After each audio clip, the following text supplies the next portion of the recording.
রাখবো এবার কারখানার চুল্লির তরল লোহা ছিটকে দুর্ঘটনা।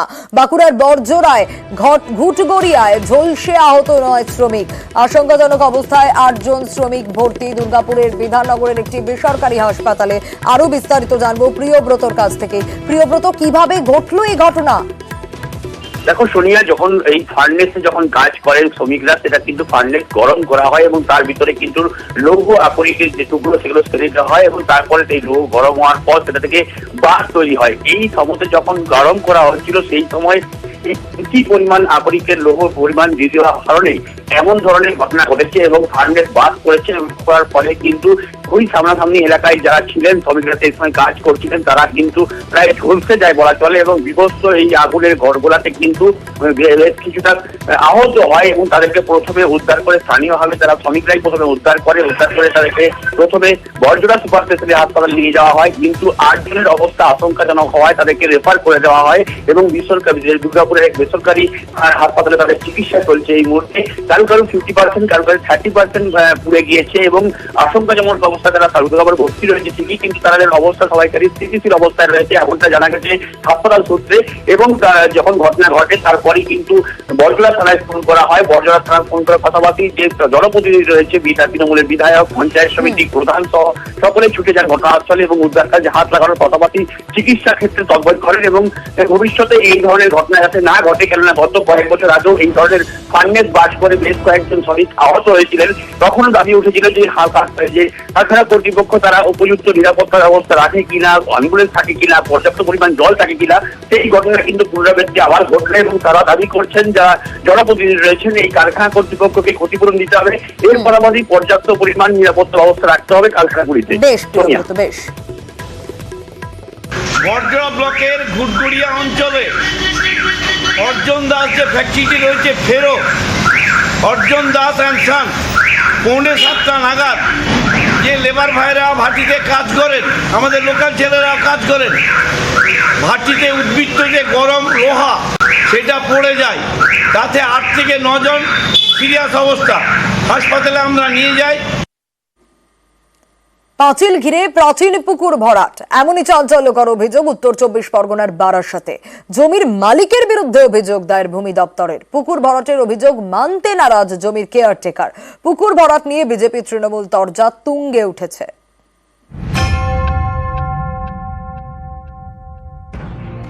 এই যে ফাঁকা জমি দেখছেন, কয়েকদিন আগে এটাই ছিল বড় একটা পুকুর, সেটাই ভরাট হয়ে গেছে বলে অভিযোগ।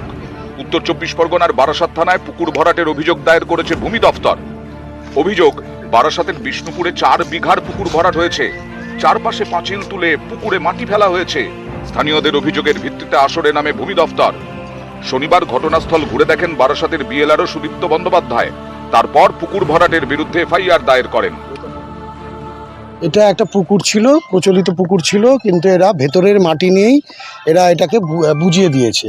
আমরা তদন্ত করে দেখলাম এটা একটা বালাজি ইনফার নামে আছে, হ্যাঁ, এবং মালিক বোধহয় কলকাতায় থাকে। আর এখানটায় যেটা হলো জহুর আলী নামে একজন আছে যে দেখভাল করে, তারই তত্ত্বাবধানে বুঝিয়েছে বলে যেটা এখানে উঠে এলো। আমরা এর বিরুদ্ধে একটা অভিযোগ করব থানাতে। আমরা এটা এফআইআর লজ হবে এবং এর বিরুদ্ধে যেরকম যথাবিহিত আইন অনুযায়ী ব্যবস্থা নেওয়া হবে। আমি বলছি এটা কোনো অভিযোগ না, এটা পুকুর ভরাটও না, এটা সুটির খাল কাটা হয়েছিল, সেই মাটিটা ওখানে একটা নিচু জায়গা ছিল, রেকর্ডও কোনো পুকুর নেই। আপনারা কাগজপত্র দেখে নেবেন। কতটা জমি আছে ভিতরে? এটা 11.5 বিঘা আছে। কার জমির মালিক কে? সব কলকাতাতে বাড়ি ওনার। 4টে মালিক আছে। 4 জন মালিক? 4 জন। আমি দেখভাল করি। বারাসাত পৌরসভার এলাকায় 35টা ওয়ার্ডের মধ্যে 29টা ওয়ার্ডে ভারতীয় জনতা পার্টি আমরা এগিয়ে আছি। সুতরাং চেয়ারম্যান, ভাইস চেয়ারম্যান এদের কাছে অশনি সংকেত পৌঁছে গেছে যে আগামী 2026-এ এই দলটা আর ক্ষমতায় থাকবে না। সুতরাং যতটুকু পারি লুটেপুটে খাই। তৃণমূল বিজেপির কোনো ব্যাপারই না, এটা প্রশাসনিকভাবে আমি চেয়ারম্যান এবং এক্সিকিউটিভ অফিসার আমরা ডিউটি করে বন্ধ করেছি এবং তারপর থেকে ওটা দেখা যায়নি, এখনও দেখা পাওয়া যায়নি। অনেকবার দেখা করতে হয়েছি, কারণ জমির মালিক এখানে থাকে না এবং লাস্ট আমরা যেটা সিদ্ধান্ত নিয়েছি ওটা তালা মারা থাকবে, করতে দেওয়া হবে না। বারাসাত থেকে জিয়াউল আলম, নিউজ 18 বাংলা। কলকাতা পুলিশকে হুঁশিয়ারি মেয়রের। পুকুর ভরাটের বিরুদ্ধে পুলিশের পদক্ষেপ দাবি মেয়রের। কোনো রাজনৈতিক রং না দেখে ব্যবস্থা নেওয়ার নির্দেশ মেয়রের। ব্যবস্থা না নিলে পুলিশের বিরুদ্ধে এফআইআর জানালেন মেয়র।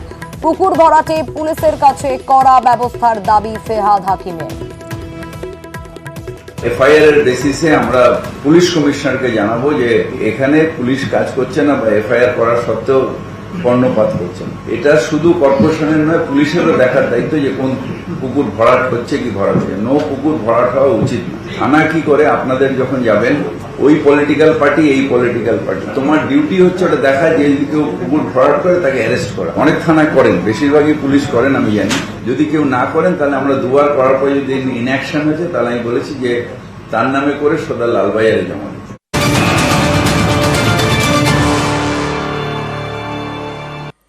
রামপুরহাটের খবরে নজর রাখতেই হচ্ছে স্ত্রীর বিবাহ বহির্ভূত সম্পর্কের জেরে খুন। রামপুরহাটের আখিয়া গ্রামে এক ব্যক্তির দেহ উদ্ধার, বাড়ির পাশের ড্রেন থেকে মিলল দেহ। ঠিক কি ঘটনা ঘটেছে আরো বিস্তারিত আমাদেরকে জানাবে অক্ষয়, রয়েছেন আমাদের সঙ্গে। অক্ষয়, কি ঘটনাটা ঘটেছে, সূত্রপাত কোথায়, কেন এই ব্যক্তির দেহ উদ্ধার হলো? দেখো, তোমাকে জানিয়ে রাখি, রামপুরহাট থানার আখিরা গ্রামের কাহার পাড়ার এই ঘটনা এবং স্ত্রীর বিবাহ বহির্ভূত সম্পর্কের জন্য ফোন করা হয়েছে স্বামীকে, তেমনটাই অভিযোগ করছে তার পরিবার। আর সকালে বাড়ির পাশে যে ট্রেন ছিল সেই ট্রেনের মধ্যেই সেই ব্যক্তির মৃতদেহ পড়ে দেখতে পায় তার মা। এবং পরিবার যেটা অভিযোগ করছে যে তার স্ত্রীর সঙ্গে গ্রামেরই একজন যুবকের বিবাহ বহির্ভূত সম্পর্ক ছিল দীর্ঘদিন থেকে এবং সেই নিয়েই অশান্তি চলতো সেই কারণে তিনি মারা গেছে। তার নাম অষ্টম মাহারা, তার সাথে অশান্তি চলতো এবং গতকাল রাতের পর থেকে সে বাড়িতে ছিল না এবং আজ সকালে তার পরিবারের সদস্যরা দেখতে পায় ঠিক ড্রেনের পাশেই মৃতদেহ পড়ে আছে এবং শরীরে বিভিন্ন জায়গায় আঘাতের চিহ্ন রয়েছে বলে অভিযোগ এবং খবর দেওয়া হয় রামপুরহাট থানার পুলিশকে। রামপুরহাট থানার পুলিশ মৃতদেহ উদ্ধার করে রামপুরহাট মেডিকেল কলেজ হাসপাতালে ময়না তদন্তের জন্য পাঠিয়েছে এবং এই ঘটনাটি ইতিমধ্যে তদন্ত শুরু করেছে রামপুরহাট থানার পুলিশ।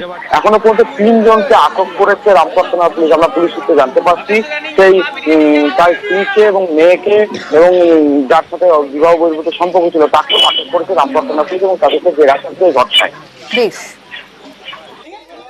মেরে দা বসে আমার বাবা নিজে মরে ওই ড্রেনের ওখানে ছড়িয়ে দেয়, মেরে দিল। আঘাত ছিল, মুখে আঘাত ছিল, গলাতে, আসল জায়গা তো গলাতেই যায়, অন্য থেকে বোর ভালো বানাতে মেরে। একটা ছেলের সঙ্গে চলে গেছিল একবার, অনেকদিন পর আমার ছেলে ঘুরিয়ে নিয়েছিল। হ্যাঁ, ওই নিয়ে অশান্তি চলছে। বোলপুরে আগুনের ঘটনায় আরো একজনের মৃত্যু। মা এবং শিশু সন্তানের পর এবার মৃত্যু হলো বাবার। নাম আব্দুল আলিম। অভিযোগ, ভাইয়ের বউয়ের বিবাহ বহির্ভূত সম্পর্কের কথা তিনি জেনে ফেলেছিলেন। ভাইকেও তিনি জানান। এই কারণেই কি আব্দুলের ঘরে আগুন লাগিয়ে প্রতিশোধ নেওয়া হলো। আব্দুলের ভাইয়ের বউ এবং তার প্রেমিককে আটক করেছে পুলিশ।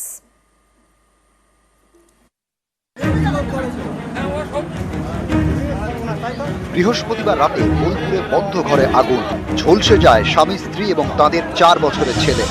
শুক্রবারই মা ছেলের মৃত্যু হয়। শনিবার সকালে মারা যান পরিবারের কর্তা আব্দুল আলিম। বাড়িতে আগুন, একসঙ্গে 3টি প্রাণ শেষ। এর পিছনে উঠে আসছে বিবাহ বহির্ভূত সম্পর্ক এবং প্রতিশোধের তত্ত্ব। বীরভূমের রায়পুর সুপুর গ্রাম পঞ্চায়েতের রজতপুরের বাসিন্দা 38 বছরের আব্দুল আলিম। আব্দুলের বাড়ির পাশেই থাকেন তার ভাই রতন শেখ। গ্রামবাসীদের দাবি, রতনের স্ত্রী স্মৃতি বিবির সঙ্গে স্থানীয় হাতুড়ে ডাক্তার শেখ চন্দনের বিবাহ বহির্ভূত সম্পর্ক ছিল।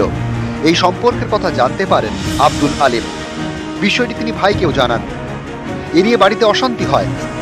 স্থানীয়দের অনেকের দাবি, এর জেরে প্রেমিকের সঙ্গে ছক কষে ভাসুরের বাড়িতে আগুন লাগিয়ে দেয় স্মৃতি বিবি। আমার অভিযোগ শুধু চন্দন ওপর, ওই মেন আসামি, ওকে যেন তাড়াতাড়ি ধরার ব্যবস্থা করা হয়। ও ছাড়া আমাদের কোনো দুশ্মন ছিল না।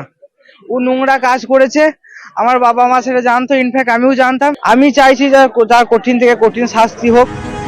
শনিবার সকালে অভিযুক্ত স্মৃতি বিবিকে আটক করে পুলিশ।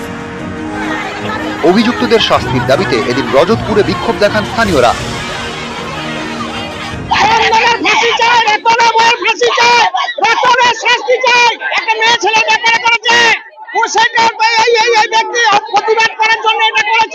শাস্তি চাইছি।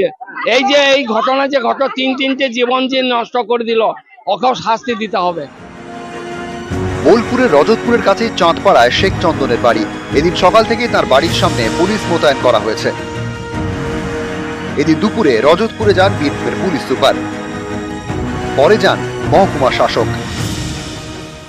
জেলা প্রশাসনের তরফ থেকে তথা রাজ্য সরকারের তরফ থেকে আমরা ওনাদের পাশে আছি। কিছুটা আর্থিক সাহায্য আমরা করেছি ওনাদের যা যা নিয়ম কানুন আছে সেগুলো মানানোর জন্য।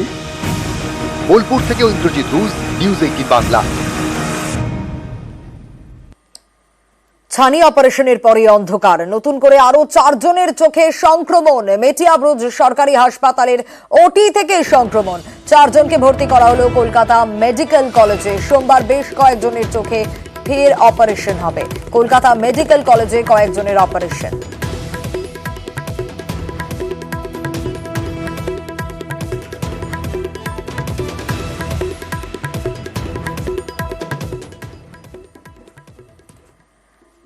পশ্চিম মেদিনীপুরের ডেবরায় অঙ্গনবাড়ি কেন্দ্রের ঘরই নেই, গুদামে গাছের তলায় শিশুদের লেখাপড়া, অস্বাস্থ্যকর পরিবেশে রান্না। এ নিয়ে ক্ষুব্ধ স্থানীয়রা। দ্রুত পদক্ষেপের আশ্বাস জেলা পরিষদের।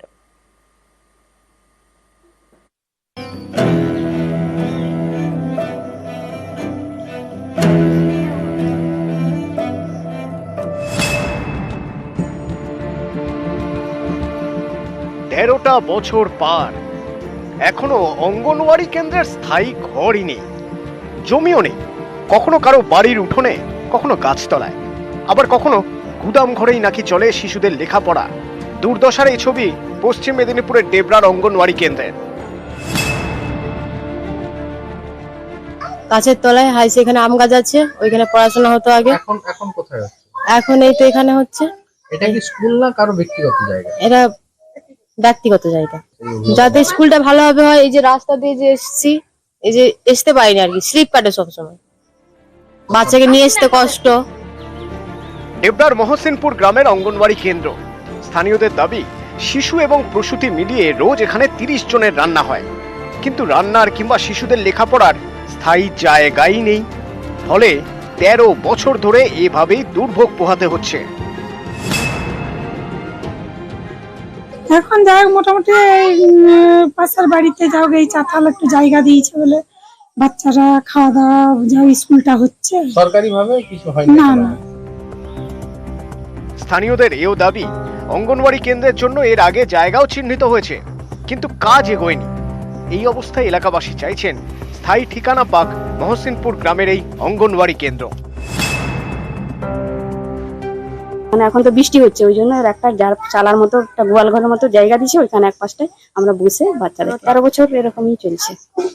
হ্যাঁ, এইভাবে আমি সেই দাবি করছি, আমার একটা যাতে বাচ্চারা সুষ্ঠুভাবে যেতে পারে, বুঝতে পারে, একটু মানে একটু শিক্ষা প্রতি মানে বসে যে একটা তাদের যে প্রি স্কুল করাবো, এরকম একটা জায়গার একটা বাড়ি দরকার। এদিন পরিদর্শনে গিয়ে অঙ্গনওয়াড়ি কেন্দ্রের পরিস্থিতি দেখে অবাক হয়ে যান জেলা পরিষদের নারী শিশু কল্যাণ দপ্তরের কর্মাধ্যক্ষ শান্তি টুডু। দ্রুত পদক্ষেপের আশ্বাস দিয়েছেন তিনি। আইসিডিএস বেসিক্যালি কেন্দ্র সরকারের স্কিম, তো সেখানে যে অ্যালটমেন্টের দরকার আমাদের আইসিডিএস বলুন, শিক্ষা খাতে বলুন, সেটা একদমই কম। বিডিওকেও জানিয়েছি এবং বিডিওর সঙ্গে কথা হয়েছে এবং আমার জেলা পরিষদের ডিপিও সাহেবের সঙ্গে কথা বলে যাতে তাড়াতাড়ি করে স্কুলটি করা যায় সেটা ব্যবস্থা করবে। জেলা পরিষদের কর্মাধ্যক্ষ পরিদর্শন করার পর আদৌ কি এখানে সরকারিভাবে কোনো স্থায়ী অঙ্গনওয়াড়ি কেন্দ্র হবে, সেদিকেই তাকিয়ে রয়েছে ডেবরার মহসিনপুর এলাকার মানুষজন, এলাকাবাসী, পড়ুয়ারা। পশ্চিম মেদিনীপুর থেকে দিগ্বিজয় মাহালি, নিউজ 18 বাংলা। বর্ষায় দুর্যোগ বাড়ছে উত্তরবঙ্গে। দিনহাটায় নদী ভাঙন, আতঙ্কে একাধিক গ্রাম। জলপাইগুড়িতে জল যন্ত্রণা চরমে উঠেছে। আলিপুরদুয়ারের নদীতে এলো হরপা বান। ধসের জেরে দার্জিলিং এ বন্ধ টয় ট্রেন। লাগাতার বৃষ্টিতে ফুঁসছে তিস্তা। দার্জিলিং কালিম্পং এর রাস্তায় জল থই থই। উত্তরবঙ্গের সব নদীর জলস্তর বেড়েছে।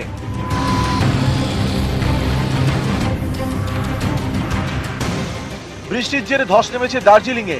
টয় ট্রেন লাইনের শুকনা ও মহানদী স্টেশনের মাঝে ধস। এর জেরে শিলিগুড়ি দার্জিলিং রুটে বন্ধ টয় ট্রেন। বর্ষায় কোচবিহারের ধরলা নদীর পাড় ভাঙছে। স্থানীয়দের দাবি, গত কয়েকদিনে 15টি বাড়ি তলিয়ে গিয়েছে। আতঙ্কে দিনহাটার একাধিক গ্রাম। মোটামুটি এই নদী 10-12 দিন থেকে ভাঙতেছে। 10-12টা বাড়ি নদীর মধ্যে চলে গেছে।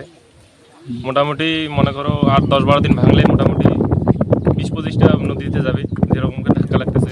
টানা বৃষ্টিতে জলপাইগুড়ি জলযন্ত্রণা চরমে উঠেছে।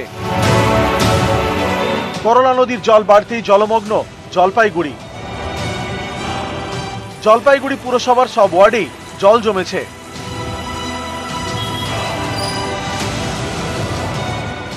স্থানীয়দের অনেকেরই ঠিকানা এখন ফ্লাড সেন্টার। প্রতিবার যেমন দুর্গাপূজা আসে, প্রতিবার বর্ষা আসে, আর এরকম জলের সমস্যা আসে। সুতরাং এই না ভাবার কিছু নাই তো। আচ্ছা, কাউন্সিলর দেখে না, জানে না? নিশ্চয়ই দেখে, নিশ্চয়ই জানে, নিশ্চয়ই হজম করে। করলাপাড়ের বাসিন্দাদের উদ্ধারে স্পিড বোট নামায় পুরসভা। জলপাইগুড়ির ধূপগুড়িতেও বৃষ্টির জেরে দুর্ভোগ, বিস্তীর্ণ এলাকা জলমগ্ন, ডুবে গিয়েছে 31 নম্বর জাতীয় সড়ক। রান্না টান্না এখনো হয় নাই, বাচ্চা কাচ্চা স্কুলে যাইতে পারছে না, গ্যাসের গাড়িও আসে না, গ্যাসও শেষ হয়ে গেছে, রান্না করে জল কিভাবে কি করবে। ভারী বৃষ্টিতে দুর্ভোগের মাঝেই আলিপুর দুয়ারে বিপত্তি। এখানকার মাদারিহাটে এলো হড়পা বান। শনিবার বাংরি নদীর হড়পা বানের জেরে বিস্তীর্ণ এলাকা বিচ্ছিন্ন হয়ে পড়ে। টানা বৃষ্টিতে রায়ডাক নদীর জল বেড়েছে। এর জেরে জলমগ্ন আলিপুর দুয়ারের কুমার গ্রাম।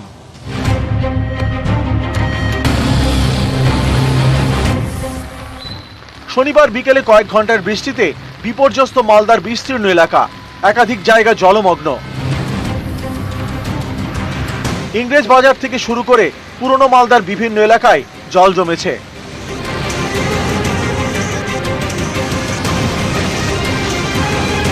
নিউজ 18 বাংলা। আজ রথযাত্রা, আর রথযাত্রার দিনকে রাজ্য জুড়ে বৃষ্টির সম্ভাবনা কি থাকছে, কি পরিস্থিতি থাকবে? উত্তরবঙ্গে তো আজও ভারী বৃষ্টির সতর্কতা রয়েছে। উত্তরবঙ্গ দক্ষিণবঙ্গ মিলিয়ে কেমন পরিস্থিতি থাকবে আরো বিস্তারিত আমাদেরকে জানাবে বিশ্বজিৎ। বিশ্বজিৎ, রথের দিনেও বৃষ্টির কি সম্ভাবনা রয়েছে? আগে যেরকম পূর্বাভাস ছিল সেই মতোই?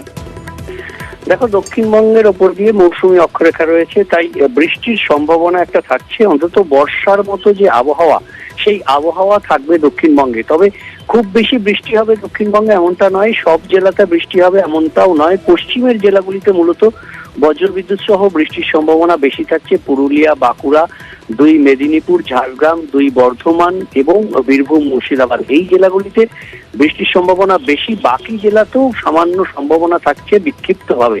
তবে উত্তরবঙ্গে আজ বৃষ্টি হবে। দার্জিলিং, কালিম্পং, আলিপুরদুয়ার, কোচবিহার, জলপাইগুড়ি, এই 5 জেলার সঙ্গে উত্তর দিনাজপুরেও ভারী বৃষ্টির সম্ভাবনা থাকছে। তবে নিচের দিকের জেলা এবং যে দক্ষিণবঙ্গের জেলা, সেখানে বৃষ্টির সম্ভাবনা অপেক্ষাকৃত কম। তবে বৃষ্টি না হলে আর্দ্রতাজনিত অস্বস্তি থাকবে, কারণ বাতাসে প্রচুর জলীয় বাষ্প রয়েছে। তাই যখন আংশিক মেঘলা আকাশ থাকবে তখন আর্দ্রতাজনিত অস্বস্তিটা একটু বেশি থাকবে। তবে দক্ষিণবঙ্গের সব জেলাতেই ছিটেফোঁটা বৃষ্টির সম্ভাবনা থাকছে। বেশি বৃষ্টির সম্ভাবনা পশ্চিমের যে জেলাগুলির কথা উল্লেখ করলাম, সেই 9 জেলাতে বৃষ্টির সম্ভাবনা একটু বেশি থাকবে। তবে দক্ষিণবঙ্গেও আগামী কাল থেকে আরো বৃষ্টির সম্ভাবনা কমবে এবং বৃহস্পতিবার, শুক্রবার নাগাদ আর বৃষ্টির সম্ভাবনা একটু বাড়তে পারে দক্ষিণবঙ্গের ক্ষেত্রে। তবে বুধবার থেকে আবারও বৃষ্টি বাড়বে উত্তরবঙ্গে, এবং সপ্তাহান্তে উত্তরবঙ্গে আরো একটা দুর্ভোগ আসতে পারে এমন আশঙ্কার কথা জানাচ্ছে আলিপুর আবহাওয়া দপ্তর। বেশ বেশ বিশ্বজিৎ।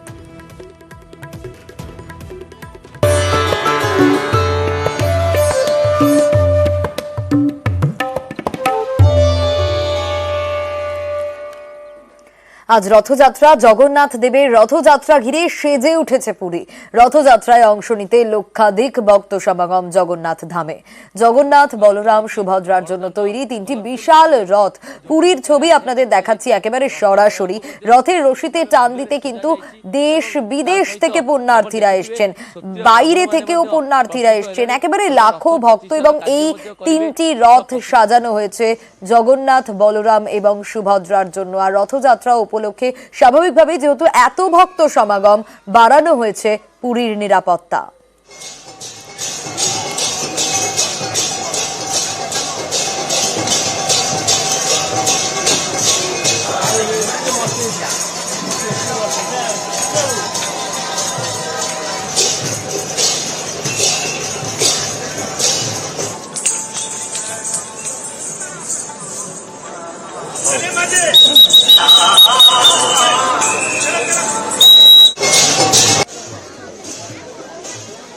जय जय जगन्नाथ, जय जय जगन्नाथ, जय जय जगन्नाथ। अपूर्व रथ यात्रा आषाढ़ की शुक्ला द्वितीया तिथि में होते हैं। जगन्नाथ जी, बलभद्र जी और सुभद्रा मैया के सहित ये पुरुषोत्तम धाम पवित्र हो रहे हैं। भी भक्तों आज हाथ उठाकर आज जगन्नाथ जी को प्रणाम करते हैं। हे प्रभु आज हमको कृपा करिए।